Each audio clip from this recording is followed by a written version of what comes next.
Hi there, thank you for listening in. I'm Urvashi, I'm a mindset coach and a master life coach and NLP practitioner. Extremely passionate about empowering individuals to transcend beyond all limitations that are holding them back. Limitations in terms of their self-sabotaging behavior, belief systems, or anxiety. In this video, I will be talking about the emotion of anxiety and how we can prevent passing that on to our children. So let's begin. What is anxiety? Anxiety is an emotion, like emotions of anger, hurt, sadness, guilt. However, it's different from the other emotions that I just mentioned because those other emotions can be related to events that have happened in the past, whereas anxiety is an emotion from the future. That means the event that I'm feeling anxious about has not yet happened.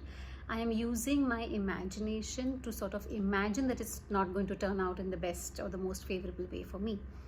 And a simple way to calm your mind is to tell it that if you are using your beautiful imagination to imagine something turning out badly, you can use the same imagination to actually visualizing it in the way that you prefer, thereby energetically supporting the outcome, right? And that's the same that we can teach our kids too, because remember, children are always learning by watching us. They are like sponges, and this is what conditioning is known as. They learn habits, coping behaviors, how we react in the face of threat, relationship dynamics, all of this by watching us. Up until the age of 7, a child doesn't have a conscious filter. So all these things, how is love expressed at home, what happens when mom and dad disagree, what happens when we are emotional, how are we really expressing emotions at home, are we feeling anxious in the face of threat? All of these things, they are watching us and learning. So one way to stop passing on anxiety to the children is to actually work on your own anxiety, to understand what it is, because only if you are able to keep calm and resourceful in any state, that's what your children are going to learn too. So it helps to understand why do we really have anxiety.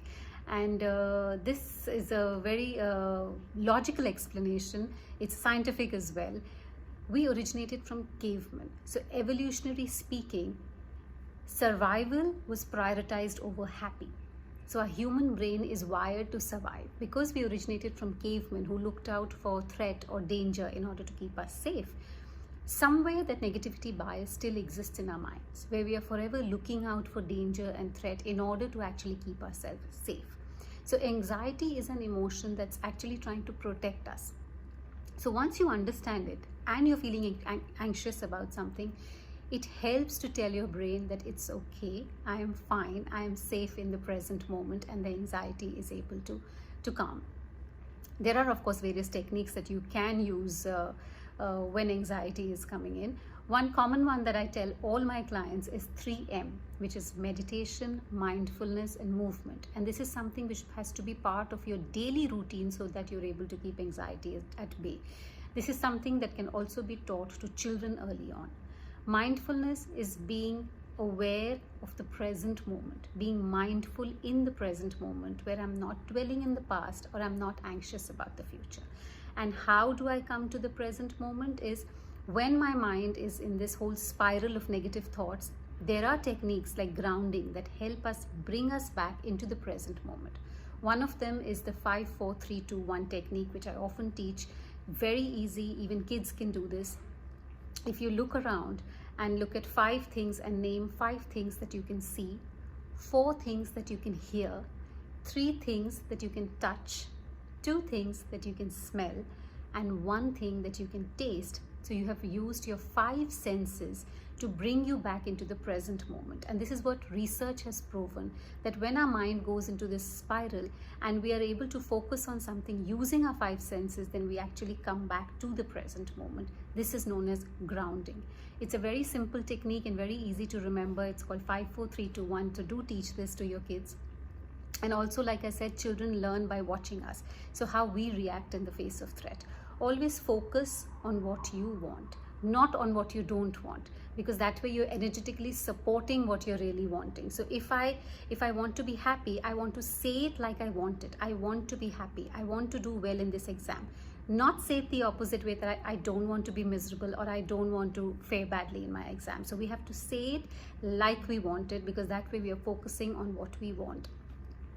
And of course, there are techniques like breathing, so many of them, simple ones that you can actually teach kids as well, where we are breathing in on a count of 5. So on a count of 1 to 5, you're breathing in, then you hold for 5 counts, and then you exhale for 5 counts. So these are various techniques that you can teach your kids, but always remember that how you react in the face of threat is how they are going to learn, to help with their anxiety as well. I hope that helped.